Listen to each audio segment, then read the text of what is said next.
Full Metal Alchemist. Spoilers ahead. A form of art known as alchemy. Using this art, one can mold common metals like Art and Alphonse, who have been self-learning alchemy from a young age. Edward also conjures up as a master alchemist. Right then, a giant armored figure appears and starts beating up the monster. He is sucked inside by some creep point. He sees his mother in the distance. He desperately tries to use it to bring his brother back. The latter obliges and starts his alchemy.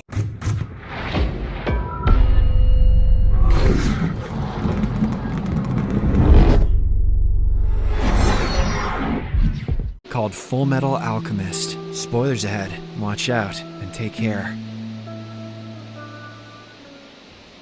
The movie is based in a fictional town of Rizemboul, where people practice a rare form of art known as alchemy. Using this art, one can mold common metals like iron and cobalt into precious ones like gold. There are also people who use this art for transmutation, that is, to resurrect dead humans. However, it is not safe at all. Rumors say that if the procedure goes south, there are grave consequences. I heard one guy even lost his dick one time. In the first scene, we are introduced to the Elric brothers, Edward and Alphonse, who have been self-learning alchemy from a young age. They mostly use books from their library to carry out their experiments. One day, they prepare a toy and happily show it to their mother, who congratulates them with a warm hug. However, after they leave to play, she unexpectedly passes away due to a cardiac arrest. The boys now have no one to look after them, and their days start turning into desperation. So, not willing to give up on their mother, Edward comes up with an idea. He mentions that using the alchemy book, they can practice transmutation on their deceased mother and bring her back. Alphonse, who has heard rumors about the scary consequences, thinks that it is a bad idea, but when Edward reassures him that there is nothing to worry about, he agrees to help.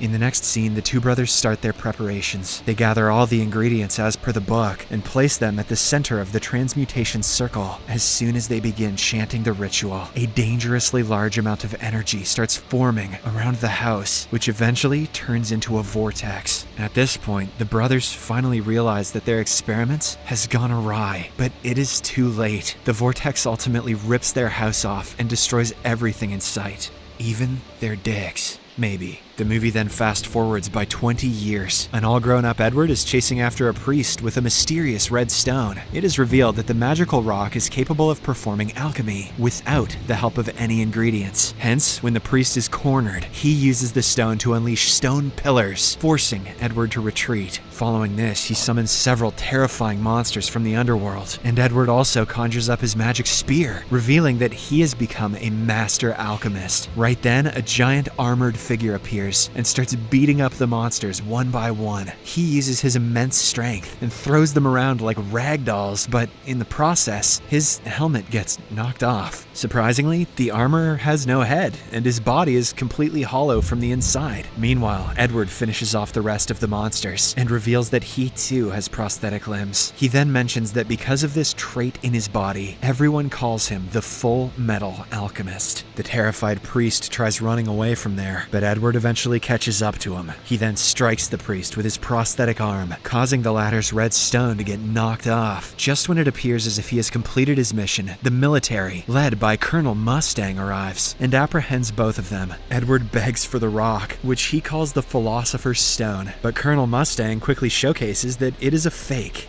This devastates Edward, as he has been looking for the real one for years. Meanwhile, the armor also arrives and reveals that he is none other than Edward's younger brother, Alphonse. He did lose his dick. He tries to comfort Edward, but due to the distraction, the priest manages to get away. Later, everyone heads to the military base where Colonel Mustang argues that there is no such thing as a Philosopher's Stone. You gotta stop talking about that Harry Potter shit. The one that they encountered earlier was simply an amplifier, which has no transmutation ability at all. However, Edward is still hopeful that the real stone is out there somewhere. He is desperately looking for it so that he can regenerate his brother and also his lost limbs. After the meeting, as Edward is preparing to head home, he meets his childhood best friend, Winry. She mentions that she learned about him through the news and now wants to help him in his mission of finding the Philosopher's Stone. Elsewhere, the priest reaches a dark room where a trio of magical gangsters are waiting for them, led by the ferocious leader Lust. The group has two other members, Envy, a tall being who can transform into anyone, and Gluttony, a fat human who has the ability to devour anything. It turns out that the priest was sent on an errand, but since he couldn't get the job done, Lust is furious. Hence, as a punishment, she extends her claws and impales him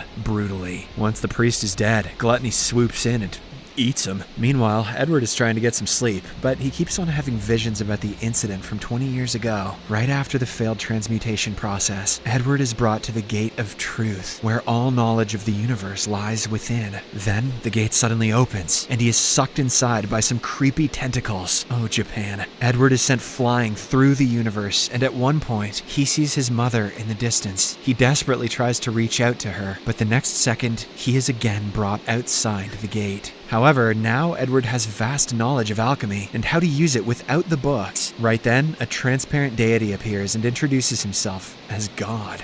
Oh. He says that if anyone wants to bring their loved ones back from the dead, they will have to make a deal. Saying this, he takes one of Edward's limbs away, as the latter had tried to bring his mother back. Later, Edward wakes up in his house, which is revealed to be still intact. However, his limb is missing, and even his brother Alphonse is nowhere to be found. This makes him realize that even Alphonse sacrificed himself for the alchemy. Edward then tries to go near the place where they had conducted the experiment, and notices a monstrosity of a human, which resembles nothing close to their mother. Enraged, he knocks over an armor set and starts transmuting to bring his brother back. The plan works, and he is again brought outside the Gate of Truth, where the deity is waiting for him. However, since he has requested for his brother's life, he has to again sacrifice one of his limbs. Following this, he wakes up in his bed with two of his limbs missing. His brother Alphonse has also been brought back to life, but only in the form of armor. Back in the present, Colonel Mustang takes the brothers and Winry to an experienced alchemist named Tucker, hoping that he has some information on the Philosopher's Stone. Once they arrive at his mansion, Tucker shows them his inventions. He has created some hybrid organisms by fusing different animals with one another. He then reveals that some years ago, he was a prominent state alchemist working for the government, but unfortunately, all his experiments were deemed useless and so he was kicked out. Now, he is trying his best to come up with different inventions so that he can be reinstated back to his position. Somehow I don't think inventing Cat Dog is going to do that for him. In the next scene, Tucker and Edward have a private meeting where the latter reveals his entire story and why he is after the precious stone. Tucker mentions that while he doesn't know its exact location, he will definitely help in retrieving it. Following this, Edward and Winry board a train to another city. They are attempting to meet Dr. Marco, another scientist who apparently knows about the Philosopher's Stone. Unfortunately, their first meeting is very hostile, as Marco mistakes them for bad guys and points a gun at them. In response, Edward tries to calm him down, but ends up knocking him out. When Marco regains consciousness, he refuses to talk about the Philosopher's Stone, saying it's for their own good. Just then, he notices something wrong and shoots at the window. It turns out that the deadly woman, Lust, was spying on them all along. She slowly approaches the trio, and despite getting shot multiple times in the chest, does not stop. At last, she pins everyone to the wall, using her extended claws, and then fatally stabs Marco. Whoops, thought he was wearing plot armor like you guys. Once she leaves, Marco, using his last breaths, tells Edward that the truth about the stone's origins can be found in Laboratory 5. This is apparently a secret building that is being used by the military. Edward tries to find out more about it, but sadly,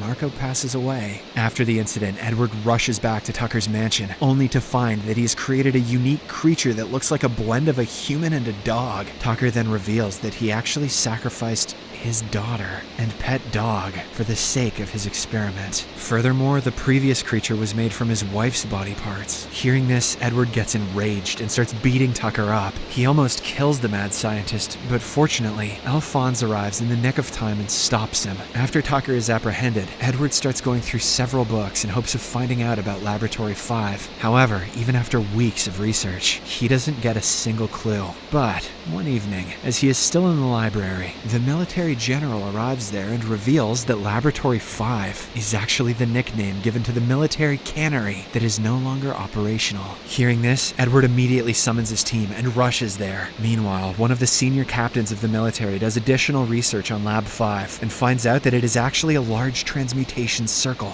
Apparently, something is being created there. He tries to inform his superiors about it, but unfortunately, Lust stops him from doing so. Somehow, the captain rushes out of the house and enters a payphone to call his general, but Envy takes up the form of Colonel Mustang and kills him. The plan is to frame the colonel and put him behind bars for a long time. Unfortunately, the plan works, as a few bystanders witness the incident and immediately report it to the authorities. Elsewhere, the mad scientist Tucker also escapes from captivity. In the next scene, Edward and his friends are apprehended by the military on grounds of being associated with the murderer Mustang. They are then locked inside a room, but Edward, using his quick thinking, quickly frees the group and helps them escape. Following this, they steal a vehicle and arrive at Laboratory 5 premises, where Colonel Mustang is in a standoff with another lieutenant. To everyone's surprise, he snaps his fingers and lights the lieutenant on fire. Just as it seems that Colonel Mustang has gone insane, the burning lieutenant suddenly transforms herself. It turns out it was Envy in disguise. Soon, the rest of the bad guys arrive, and Lust stabs Colonel Mustang in the abdomen, injuring him severely. Then she flees the scene, with Edward following her closely. Soon after, Edward arrives at an abandoned room where a large transmutation circle is drawn. Before he can even make sense of the situation, the mad scientist Tucker shows up. He brings out a philosopher's stone from his pocket and reveals that these things are actually mass-produced inside his facility. In fact, it is the military that is carrying out the operation. Tucker then reveals that in order to bring back someone from the dead, a sacrifice is compulsory. So, the high-ranking military members were bringing back their loved ones at the expense of prisoners. Hearing this, Edward is taken aback and disgusted, but before he can inquire more, Lust arrives in the room and kills Tucker for revealing too much information. Here, we get to know that Lust is a homunculus, a rare but powerful breed that is artificially created using alchemy, kinda like Moist Critical. Just then, the general, who is the mastermind behind all of this, also arrives. He explains that he did all of this to create an army of supernatural beings, and that Lust is one of his best warriors. He then turns on the power inside the room, revealing thousands of lifeless creatures inside their pods. After this, the general injects the Philosopher's Stone into a large tank cylinder, and when the solution enters the creature's body, they start coming to life, one by one. The general is excited to see his babies finally take their first steps, and goes to greet them. But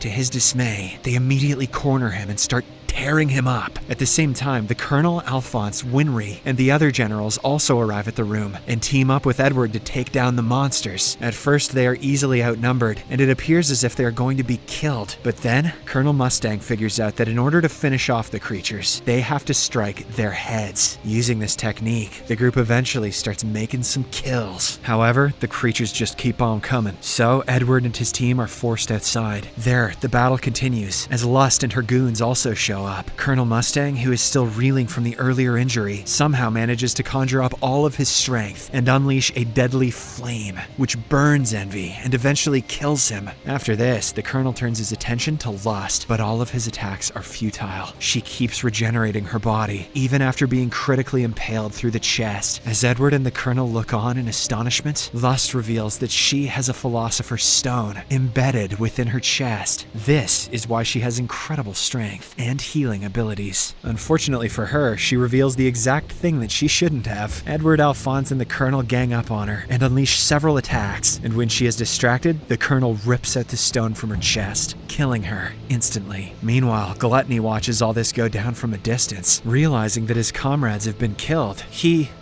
swallows his pride and sneaks out of the place quietly, unwilling to risk his own life. After the battle is finally won, Colonel Mustang hands over the Philosopher's Stone to Edward, saying he can use it to bring his brother back. The latter obliges and starts his alchemy, and the next second, he is brought next to the Gate of Truth. His brother Alphonse is also there in his true human form. Now, all Edward has to do is hand over the stone to the deity in exchange for his brother. However, at the last moment, he backs out. Edward no longer wants to use the evil stone for personal benefit, as he has now seen how it can destroy lives. In the final scene, Edward returns back to reality and apologizes to his brother for not bringing his body back. To his surprise, Alphonse immediately forgives him, saying he doesn't want to use alchemy either. That's okay, brother. I didn't miss my dick anyway. He reasons that the forbidden technique put them in this state in the first place, and it's best to refrain from the stone forever. The movie ends as the two brothers, Winry and the Colonel, stare at the sun, which is stupid. Delighted,